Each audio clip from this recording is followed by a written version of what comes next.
And thank you for joining us. I'm Megan Clark in for Michelle. First at noon with the very latest on the federal takeover in D.C. President Trump and Mayor Muriel Bowser are getting on the same page, and they agree that the surge of law enforcement is cutting down on crime in the city. 7 News reporter John Gonzalez has the latest on what D.C. leaders are saying. Yeah, the mayor says there's no denying that crime has dropped since this federal surge started 3 weeks ago. Overall crime down 8%, carjackings down over 80%, and police saying that a ton of guns have been seized and taken off the streets.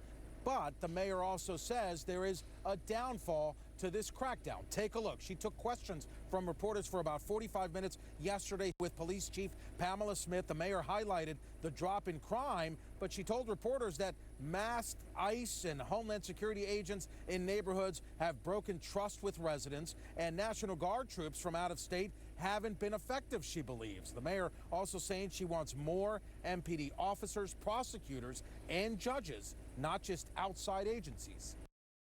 To make sure that while we have federal resources, that we are strategically using them to enhance MPD's efforts and to make sure that we are getting the best outcomes for DC residents.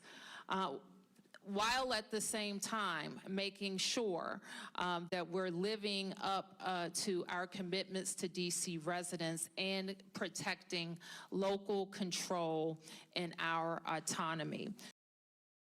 That press conference coming just days after the president signed the 2 executive orders to expand federal control. The mayor says she raised her concerns directly in a meeting with the president yesterday, promising to push for more accountability in the weeks ahead. At Union Station, John Gonzalez, 7 News. John, thank you. And the president has just about 2 weeks until his 30-day emergency rule on D.C. expires. If he wants to extend it, he'll have to get permission from Congress. And a lot of people are wondering if D.C. can keep up the progress that it's seen once that federal surge is over. The chairman of the D.C. Police Union agrees that the answer is more officers on the streets, but says there's a clear roadblock. The reason that we're here is because of bad law that was passed by the city council. And that bad law that you heard him reference there, it's the Police Reform Act of 2020. It was created in the wake of the killing of George Floyd in Minneapolis. The chairman says officers are hesitant to join and work in the district because that legislation exposes them to more administrative, civil, and criminal penalties. He says D.C. is on pace to lose another 120 officers this year, and getting staffing levels where they need to be at around 4,000 officers. It depends on reversing the policy.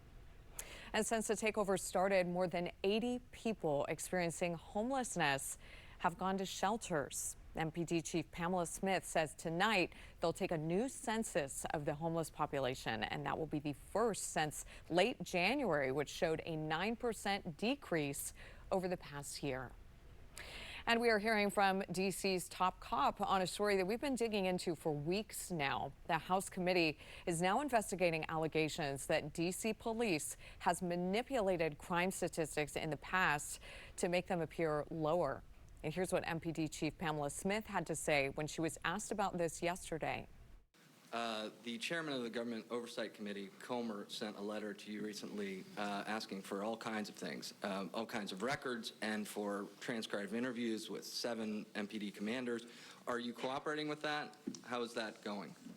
We will cooperate. We have been cooperating, and we will continue to cooperate.